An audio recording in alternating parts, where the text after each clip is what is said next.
Thank you, everybody, for coming to the Aaron Torres Podcast YouTube page. I do have one quick favor before we get to the video that you came here for, and that is very simply this. You see that little red subscribe button below this video? Go ahead, smash that subscribe button.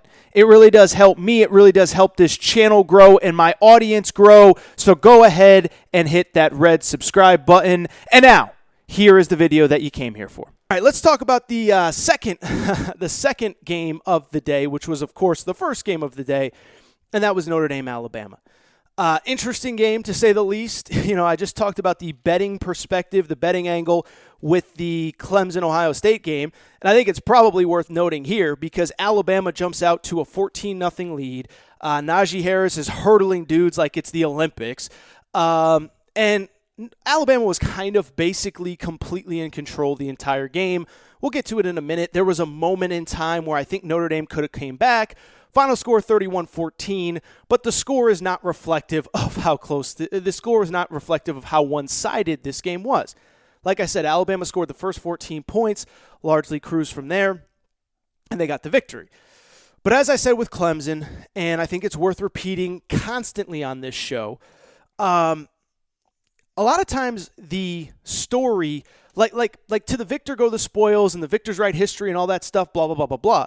But to me, as a general rule, the more interesting story is almost always in the losing locker room. And I do think that's the case with Notre Dame. Because you know what happened as soon as this game went final, we all know what happened. Notre Dame's overrated. Notre Dame's terrible. Never put them in the playoff again. And all I'll say is that's ridiculous. That's ridiculous, and it's ridiculous for a number of reasons, which I'm going to get into in a minute, but it also made me come to a conclusion on Notre Dame. First of all, to say that they're overrated is to say that they're playing on the same playing field as Alabama, Clemson, Ohio State, USC, Florida, Georgia, Texas A&M, whomever. They're not. That is why they're not overrated, but it really brought me to a conversation that I think we have to talk about. I think when we talk about the status of Notre Dame football in the here and now, right this second, right this moment, we have to talk about the fact that two things can be true at the same time when it comes to Notre Dame football. We can talk about the fact that no, they are absolutely not on the level of Clemson, Alabama, and Ohio State. And if you want to hold that against them, that's fine. We'll get into why in a minute. At the same time, you can argue they are not on the level of Clemson, Alabama, and Ohio State, while also arguing at the same time that Brian Kelly has this program, Notre Dame, at about as high of a level as any coach could at this specific moment in time and in this specific era of college football. And I think that's an important note here. No, Notre Dame is not Alabama, Clemson, Ohio State. But Brian Kelly also has this program about as high as you can possibly have it in this era of the college football playoffs and in college football in general. And so let's break it down. Let's go to the game. First of all, I would say this. I know it was bad. I know it was ugly. I don't think it was quite as bad as the final score indicated. We all watched a few years ago when Notre Dame played Alabama in that Orange Bowl in the 2013 BCS National Championship game, when they got steamrolled, when they were embarrassed, when they just got crushed by Alabama in that game.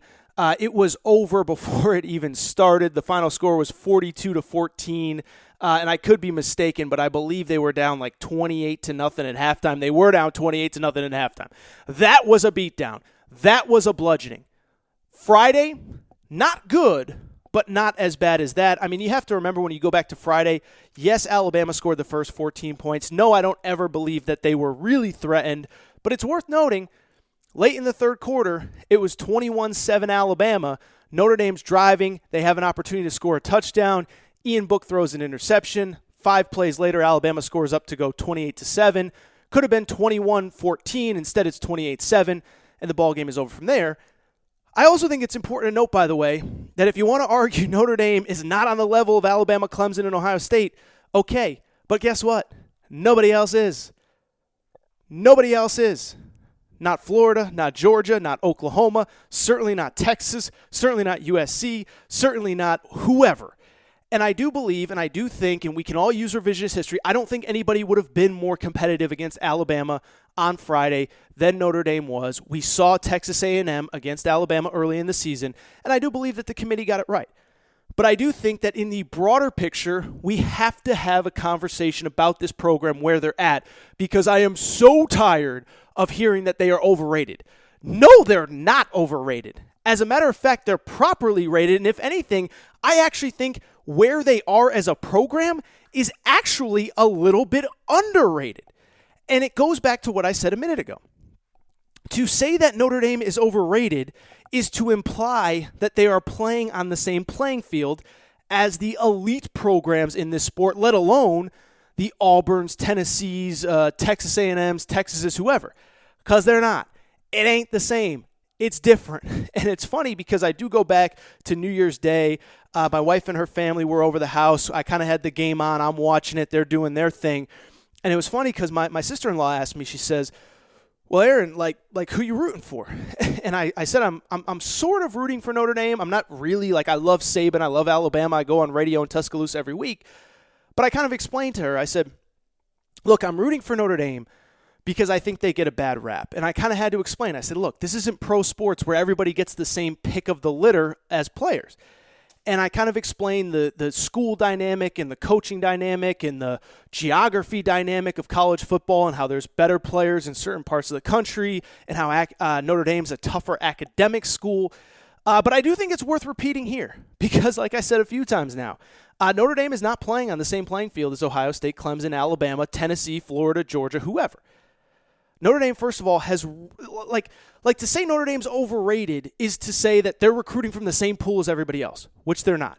This is no disrespect to Alabama. This is no disrespect to Ohio State. This is no disrespect to Florida. But we all know that Notre Dame has different standards, certainly academically, than those other schools. Not saying those schools aren't great schools. If you have your degree from there, I know we got a lot of fans that listen from all areas of the country. I'm not saying your school stinks. What I am saying is Notre Dame has real academic standards. They can't let in everybody that Clemson can, that Ohio State can, that Alabama can. They just can't. They're not recruiting from the same pool of players. I would argue of the best, Notre Dame can maybe take 10 to 15 to 20%. Somebody kind of that used to work at Notre Dame kind of told me that. I don't know if it's accurate. Maybe they can get in 25% of the entire pool as opposed to 10%. But the broader point is they are not recruiting the same overall players that Alabama, Clemson, and Ohio State are. Not a knock, just a reality. Take it a step further. Indiana, don't know if you've ever been there. Not exactly a hotbed of high school football talent. Again, no disrespect to Indiana, that's just the reality. I looked it up just to make sure that I had these facts right. Indiana, last year, produced in this this current 2021 recruiting cycle had 5 players who were either 4 or 5 star players. And keep in mind, just because they're rated that way doesn't mean that they're good enough academically to get into Notre Dame. You know how many Florida had? Florida had 56 high school players rated 4 or 5 stars. Texas had 52. Georgia had 29. Indiana had 5. Don't know if you've been to Notre Dame. It's cold. It's dark. It's snowy. It's not for everybody. And I would take it a step further with the school itself. And I talked about this on the previous episode, but I think it's worth repeating. Is if you've never been to Notre Dame, what you very simply need to know is that Notre Dame is in the middle of nowhere. Like I said, it's cold. It has about, I believe, 7,000 or so undergrads, about 8,700 undergrads compared to Ohio State, which has close to 47,000, Alabama, which has 29,000. And it's just a completely different school. It's rural, it's suburban, it's cold.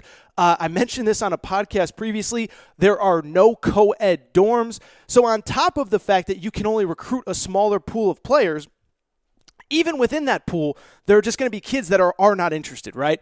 Like, I think Clemson at this point, everybody's interested in. They're getting players from California. They're getting players from the Carolinas, from Virginia, from Pennsylvania, from Georgia, from Florida. Everybody's interested in Clemson. What does it not have that you want? If you're not very good in school, they can get you into school.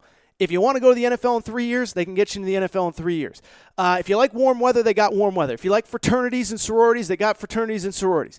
But Notre Dame, 8,700 undergrads, and as I said on a previous episode, no co-ed dorms. And so you have to recruit a specific type of kid, not saying they're better or worse than the kids that go to, I don't want that to be the sticking point here. But the broader point is they are not recruiting all the same players that Alabama and Clemson and Ohio State are. Small school, middle of nowhere, religious undertone, academics are real. No co-ed dorms, which, by the way, matters. Like, you think it doesn't matter, but it does. I know we got a lot of guys that listen to this show. I know a lot of you guys like me went to, I don't even know where you went to college, but I went to a big public university. You know why? Because I like parties and I like girls and I like to have fun. And if I had a choice to go to Notre Dame, I probably wouldn't go. So I'm just saying, like, this concept that we have to always tear down Notre Dame. I'm not saying they don't want to win a national championship. And I'm not saying one day they can't get there. Because, again, I thought they played Alabama as well as anybody could have, not named Ohio State and Clemson. And they're closing the gap, and they're getting closer, and they were competitive with Clemson when Clemson didn't have one of the greatest quarterbacks potentially in the history of college football. But, like, I just can't wrap my head around this idea that Notre Dame is overrated. I actually think they're properly rated, and if anything, they're a little bit underrated. I'll take it a step further. It's another conversation for another day.